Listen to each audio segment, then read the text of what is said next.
Hello students, आप सभी का स्वागत है आपके अपने यूट्यूब चैनल स्टडी विथ विकास पाठक में। स्टूडेंट्स, आपको पता है कि टर्म वन का एग्ज़ाम जो है कक्षा 8 का वो ख़त्म हो चुका है।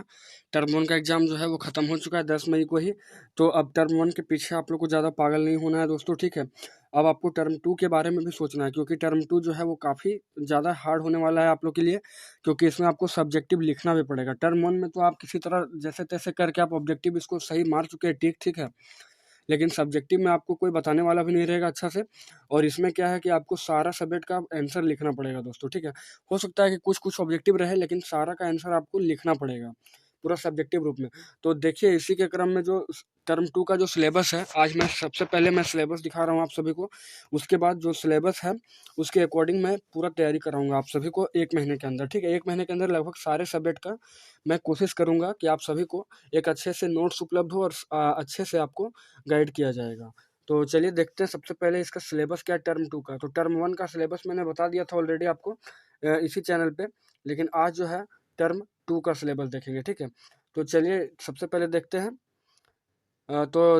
सबसे पहले हम लोग इधर का बात नहीं करेंगे, ठीक है। इधर टर्म वन का था, अब इधर टर्म टू जो है स्टार्ट कर लेते हैं। तो सबसे पहला जो है वो हिंदी, ठीक है। सबसे पहले हिंदी का है। तो हिंदी में आपको कौन कौन से चैप्टर पढ़ने हैं? इसमें है अमरूद का पेड़, ठीक है। अमरूद का पेड़ जो है वो आपको पढ़ना है। फिर राम का भरत को संदेश पढ़ना है आपको। आगे है बस की यात्रा है। और फिर चौथा नंबर में हुंड्रू का जलप्रपात और बूढ़ी पृथ्वी का दुख, ठीक है। बूढ़ी पृथ्वी का दुख और गुरु शिष्य और अपराजिता, जो ये हिंदी का जो किताब है आपके पास। तो इतना जो है ये सभी को पढ़ना है आपको टर्म टू के लिए, ठीक है। टर्म टू के लिए इतने चैप्टर को पढ़ना है। तो ये देख सकते हैं हिंदी का हो चुका है। आगे देखिए इंग्लिश का अगर बात करें तो इंग्लिश में जो है इंग्लिश में दिया गया है, ठीक है। हाँ, इंग्लिश इंग्लिश में आपका दिया है सबसे पहले the flying machine. The flying machine unit 5A का है, यूनिट 5A का। और champion women unit 6A, unit 6A का है चैंपियन वोमेन। फिर है when Sachin walks out to bat, ठीक है, यूनिट 6B। तो सचिन तेंदुलकर के बारे में जो कहानी उसको पढ़ना है। आगे यह a new region, unit 7A, unit 7A को पढ़ना था, ए न्यू रीजन। उसके बाद है a heritage of tree, unit 7B, a heritage of tree, unit 7B। और living in the age of Google, living in the age of Google, unit 8A। और young young voices of change, ठीक है, young voices of change, unit 10A को।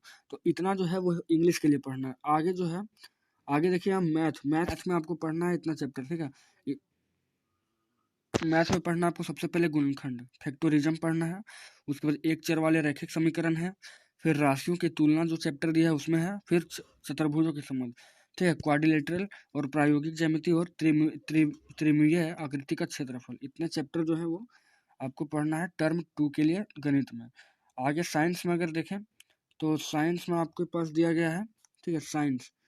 तो science में जो दिया गया है आपके पास सबसे पहले किशोरावस्था की ओर, प्रकाश, घर्षण और अनिवार्य बल, ध्वनि साउंड, वायु एवं जल प्रदूषण और पौधे एवं जंतुओं का संरक्षण, पौधे एवं जंतुओं का संरक्षण। तो ये 6 चैप्टर है जो आपको साइंस के लिए पढ़ने हैं।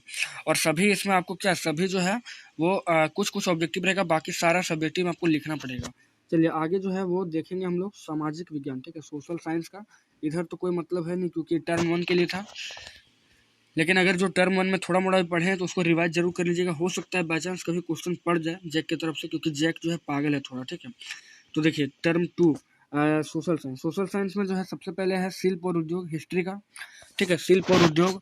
आगे 1857 की क्रांति, महिलाओं की स्थिति में सुधार, ये और जाति व्यवस्था की चुनौतियां और आर्थिक क्षेत्र में सरकार की भूमिका। ये देखिए तो 4 चैप्टर जो है वो हिस्ट्री के हैं, 4 चैप्टर, ठीक है, यहाँ से लेके यहाँ तक हिस्ट्री के हैं। शिल्प और उद्योग, 1857 की क्रांति, महिलाओं की स्थिति में सुधार और जाति व्यवस्था की चुनौतियाँ।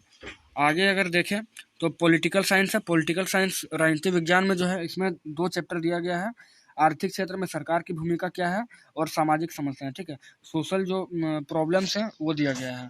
उसके बाद भूगोल, भूगोल में जो है खनिज और शक्ति संसाधन दिया गया है, भूगोल में खनिज और शक्ति संसाधन। उसके बाद जो है कृषि, ठीक है, कृषि दिया गया है, कृषि और मानव संसाधन। तो ये भूगोल, इतिहास और राजनीतिक शास्त्र, ठीक है। तो सामाजिक विज्ञान का भी सिलेबस देख लिया आपने। अंत में आपको देख लेना है, अंत में जो है संस्कृत का देख लेते हैं। ऐसे तो एडिशनल सब्जेक्ट है, लेकिन फिर भी इसको एक बार देख लें। तो संस्कृत में जो है सबसे पहला चैप्टर है जो त्यागस्य फलम शुभम, ठीक है, त्यागस्य फलम शुभम, फिर है दूसरा सदाचार, फिर है कन्या कन्या पाठयतु कन्या रक्षतु, ठीक है, ये चैप्टर। उसके बाद है चौथा चैप्टर है संस्कृत भाषाया महत्वम, उसके बाद है सुभाषितानि और गीतामृतम, ठीक है। तो 6 चैप्टर आपको संस्कृत में पढ़ना है। तो देख सकते हैं आप, एक बार किताब निकाल कर इसको मार्क कर लीजिए और उसी के अकॉर्डिंग आपको पढ़ाई करना है। कम से कम आप लोग एनसीईआरटी किताब पढ़िए, बाकी सारा का काम मैं करूँगा, ठीक है। मैं कर दूंगा, आपको सारा सब्जेक्ट का नोट्स और क्वेश्चन आंसर भी प्रोवाइड करा दूंगा दोस्तों। तो चलिए, यही उम्मीद के साथ मिलते हैं आपसे नेक्स्ट वीडियो में। अगर आपने चैनल को सब्सक्राइब नहीं किया है तो अभी भी आपके पास टाइम है, 1 महीने का सब्सक्राइब कर लीजिए और 1 महीने में धुआंधार तैयारी करके आप टर्म 2 का एग्जाम पूरा ज़बरदस्त तरीके से दीजिए और क्लास 9 में आप इंटर करिए। जब क्लास 9 में आप इंटर करेंगे अच्छे मार्क्स से, तो आपका कॉन्फिडेंस लेवल खुद ही बूस्टअप रहेगा दोस्तों, ठीक है। तो चलिए मिलते हैं नेक्स्ट वीडियो में, तब तक जय हिंद, जय भारत।